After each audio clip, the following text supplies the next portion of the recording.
I lie still in the dark, heart already going. 2 in the morning by the glow of the alarm clock. I tell myself it was a dream. Cruise ships are loud at night. Laughter. Through the walls, a door slamming 3 cabins down. Someone's kid crying over a lost stuffed animal. I've heard worse the last 3 nights.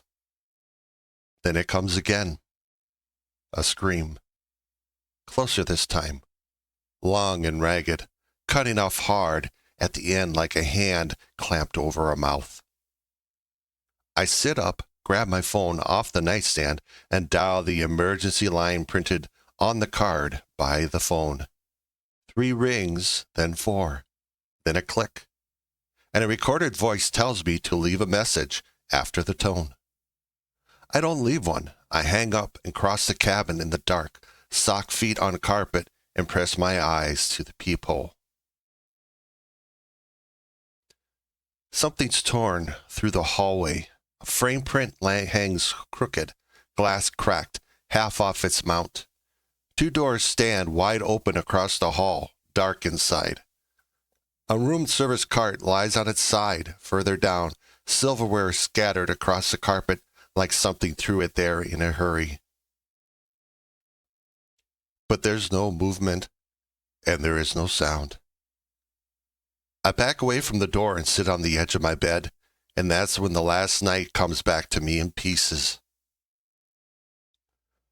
I'd seen it at dinner, actually, the evening before. Table by the window on deck 5, the early seating. A woman 2 tables over stood up, hand over her mouth, and her husband walked her out fast enough that I figured she had too much wine with the fish. Then a waiter went down near the dessert station. Not fainted, dropped, like his legs just quit on him, tray and all. I got up to the pool bar after, and that's where I heard it. 2 crew members near the towel station, not realizing anyone was in earshot. 6 more since this afternoon, one said. Infirmary's full. They're saying food poisoning. I'd laughed it off walking back to my cabin. Norovirus on a cruise ship, practically a tradition at this point. I made a mental note to stay away from the buffet. Later that evening in bed, I heard footsteps, a lot of them, running, not walking, up and down the stairwell near my cabin, back and forth, back and forth. I remember smiling in the dark, thinking, somebody's having one hell of a night at sea. I put a pillow over my head and went back to sleep.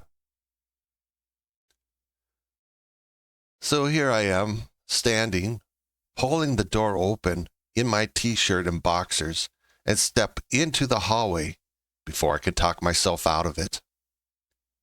The cold air hits me first. Someone left a balcony door open somewhere close, and the sea wind is cutting straight through the corridor.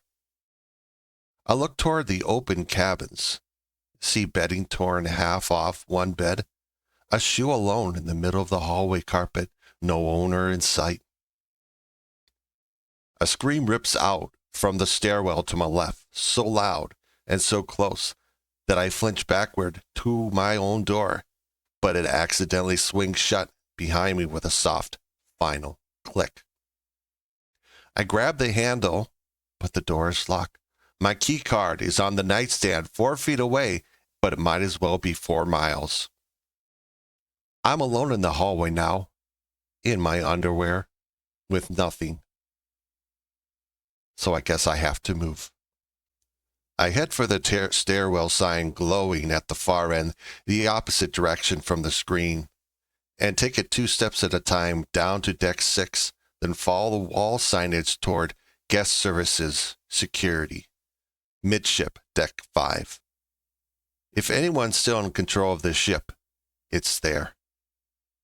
I keep to the wall, past the shops on the Royal Promenade, gates pulled halfway down, mannequins in the window still dressed for a fashion display nobody will ever see. A perfume bottle lies shattered on the towel, and the smell of it turns my stomach. I hear them before I see them. dragging shuffle, groaning low, more than one voice tangled together. I ducked behind a photo kiosk just as three of them rounded the corner from the atrium. Passengers, I think, until a light hits their faces, and I understand they're not passengers anymore. Torn robes. A woman's arm bent at an angle no arm bends. Milk-white eyes that don't track anything, don't blink, and don't need to. I don't breathe till they shuffle past. I reach the guest services desk 2 minutes later and find the answer waiting for me. The security office door hanging open, hinges torn half off the frame, dark scorch marks up one wall like something burned fast and hot in there and burn out just as fast. There were no people, no help. I backed out before whatever decided to come back. I go up instead of down, because down is worse, and end up on the pool deck near the top of the ship, with the wind roaring in my ears and dawn just starting to lighten up the horizon. The pool deck is full of people. The relief hits me hard, my knees almost buckle. Dozens of them and more scattered around the lounges, at the railing, drifting near the closed-up bar, survivors. I almost call out. Then one turns slow toward nothing at all, and I see the wound where its throat should be. Another lists sideways into a lounge chair and doesn't seem to notice, doesn't right itself, just keeps moving like the chair isn't there. A child-sized shape stands motionless at the pool's edge, staring down into water gone dark red-brown, and my stomach turns over completely. These are not survivors. I back against the wall behind me, slow, and do the math I've been avoiding since the peephole. Nobody answered the emergency line. Security is gone. The stewards, the waiters, the captain, 600 rooms of passengers, however many are left. They aren't the kind of left that can help me. I'm all alone up here. Truly alone. The lifeboats hang 2 decks below, steeled under their canvas covers along the promenade rail, and I get halfway to the nearest of it before the truth of it stops me cold. I've seen the drill. Everyone stood through it, bored on day one, sunburned, only half listening. It takes a crew to run a winch like that. One person cranking, one guiding the falls, someone reading the release. I stare at the mechanism for a full minute and understand with the kind of flat despair that I cannot lower this lifeboat alone. That's when I hear it.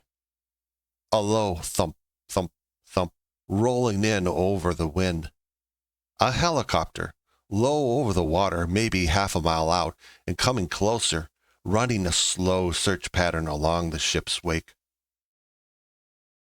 I think about running to the roof, where I'm sure an emergency helicopter pad might be, but it might not be safe, and I don't think there will be time.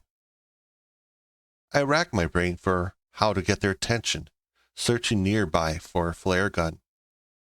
Instead, I grab a nearby check chair and hurl it over the rail, out into the open air, but it's already too small, too slow, gone before the pilot could ever notice one falling chair against a 500-foot hole. I grab another, then a folding table from the closed bar, flinging it end over end into the wind. I'll rip a long life ring off its mount and wave it over my head. And the helicopter banks, slows, turns toward the ship. It worked, but it's making too much noise. The rotor wash rolls down over the pool deck like a wave, and every one of the zombies turns toward the sound at once, heads lifting, bodies straightening out of the slow drift. All of it aimed now at me standing at a rail with the life ring still in my hands. They come all together, fast, faster than they have any right to be. I back against the railing as the first ones close the distance across the deck, and there's nowhere left to back into except air. I look down 40 feet, maybe more, dark water churning white against the hull.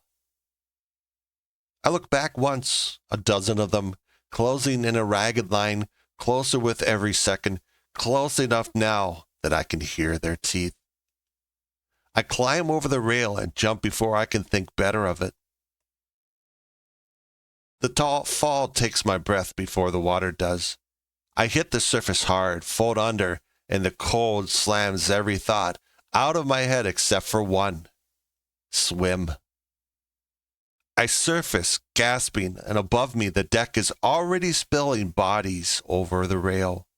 One drops close enough that a splash soaks me again, reaching hand and all, sinking without a single struggle. Another hits the water 30 feet off and simply doesn't come back up.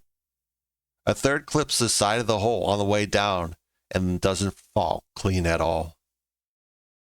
I swim. I don't look up again. I don't look back.